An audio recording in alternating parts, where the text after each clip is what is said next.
بسم الله الرحمن الرحيم. ازيكم يا حبايبي؟ عاملين ايه؟ وحشني كتير. اكلة النهارده انا هسيبها لكم مفاجأة، انتوا تعرفوا ايه هي من خلال الفيديو.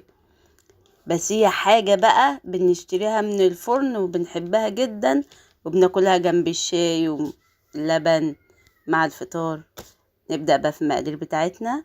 هنضيف حوالي نص كوباية مية ومعلقتين سكر، لان احنا هنجهز الخميرة بتاعتنا على جنب عشان تختمر لوحدها عقبال ما نحط بقية المقادير. هنقلب الخميرة بقى بالمية بسكر، وطبعا مش هننسى ان احنا هنحط عليها حوالي معلقتين دقيق.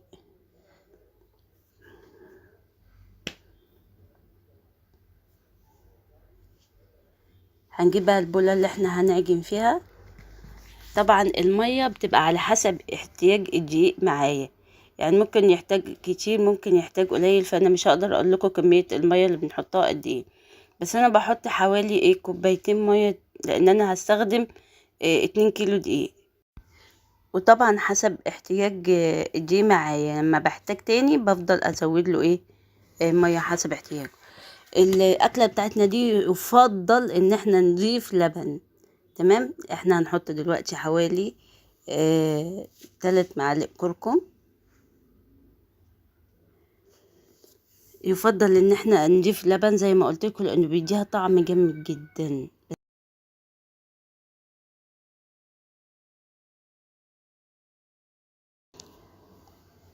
معلش نسيت اقول لكم كمان في نص كوبايه زيت نضيفها. يعني المفروض ان احنا بنضيف كل السوائل بتاعتنا الاول، وبعدين نحط الدقيق. طبعا انا قلت لكم ان الدقيق بتاعي حوالي 2 كيلو.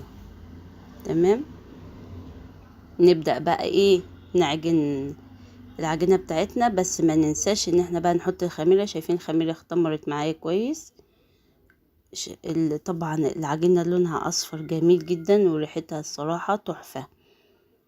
هنفضل طبعا نعجن في العجينة كويس لحد ما نلاقيها ان هي بقت تفك من ايدنا ومسكت في بعضها كويس، وبعدين تكون ناعمة، ما يبقاش فيها اي كلكعة.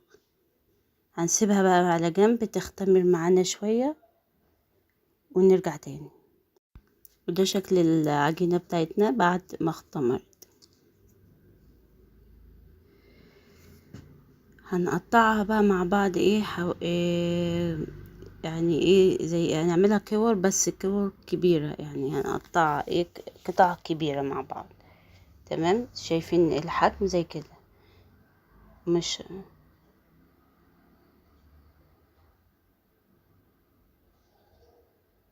ال2 كيلو دي عمل معانا حوالي 8 قطع.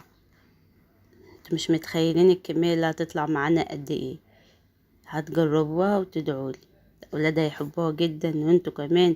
وبتبقى حاجة يعني إيه، بتسد جوع زي ما بنقول. جميلة جدا، هي تعتبر سناكس. ممكن نحطها مع الشاي، نقدمها مع الشاي مع اللبن في الفطار، تاكل بجبنة بمربى. جميلة الصراحة، ممكن ناكلها بأي حاجة. انا ما قلتلكمش هي ايه، سايبها لكم فجأة لاخر الفيديو. تابعونا لاخر الفيديو عشان تعرفوا.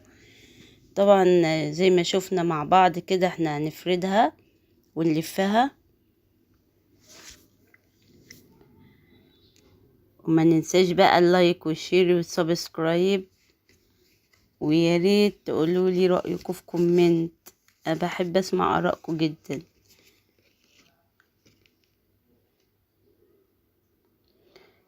لو خدنا منها هي سهلة جدا في عمايلها. شايفين الشكل جميل تحفة. اهي هي دي الطريقة، هنرصهم بس نحاول ان احنا نخلي في مسافات كبيرة بين الصباع والتاني، لانها هتختمر معانا وحجمها هيزيد. وده الشكل بعد ما اختمرت. شايفين طبعا ما شاء الله الحجم زاد ازاي. يا رب تكون عجباكم. لسه هنقطعها كمان قطع صغيرة عشان نبقى عارفين. دلوقتي بعد ما اختمرت معانا هندخلها بقى الفرن عشان تستوي. وده شكلها بعد ما خرجناها من الفرن استوت معانا. شايفين ما شاء الله عنا الفكرة دي كبيرة جدا يعني. ما شاء الله يعني احجام كبيرة. شايفين الصينية واخدة معايا حوالي 3 منها.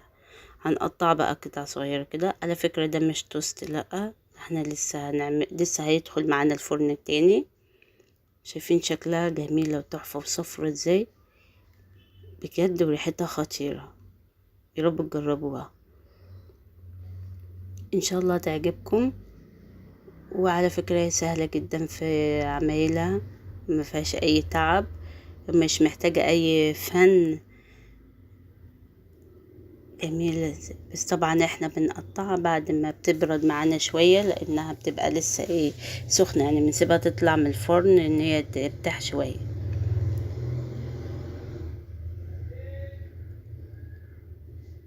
شايفين قد ايه هي هشة وجميلة.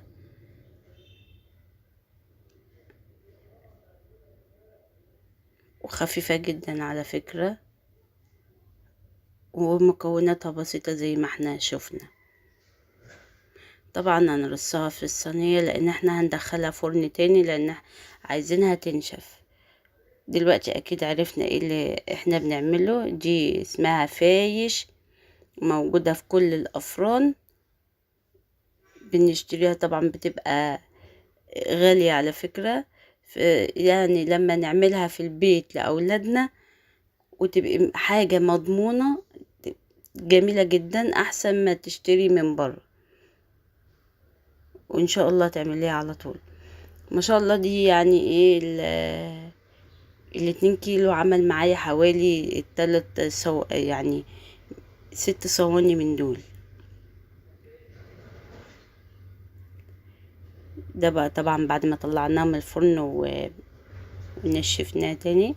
شايفين بقت ناشفة.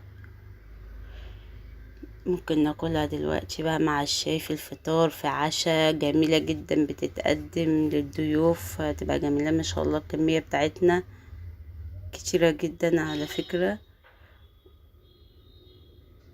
يا رب يكون الفيديو بتاعنا النهاردة نال على اعجابكم. ما تنسوش تعملوا لنا بقى متابعة والاعجاب، وتعملوا لنا تعليق.